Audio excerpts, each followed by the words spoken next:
John Higgins, Mortgage One. Happy Monday. So last week, what can we say? It was really a bad week for the bond market. Really tough numbers came out. So we talked about in the update last week that we were going to get a gauge of inflation, both on the consumer price and the producer price indexes, and both of those came in hotter than expected. And that has really put kind of a chill in the market. We've seen interest rates rise back up to the highs that we've seen for the year at around 4.32% on the 10-year Treasury. That keeps our mortgage rates, at or above 7%. So no real good news from last week.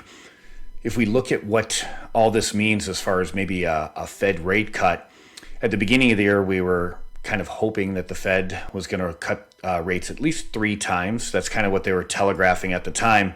The market was looking for maybe as many as 6 rate cuts for the year.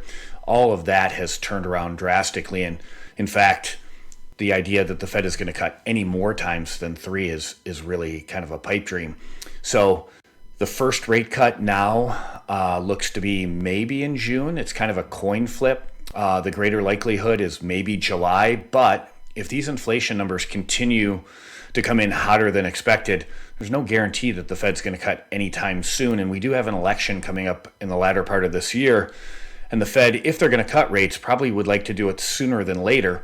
And if these inflation numbers continue to peak higher and not kind of glide down towards that 2% that the Fed is hoping for, we don't know when the next rate cut really is going to come from. So we'll give you an update next week after we kind of see if we can hold these levels at the very high point of this year. If we can hold this level, that would be a great sign and maybe kind of rally off that. But at the moment, nothing but kind of tough news from the numbers that we got last week.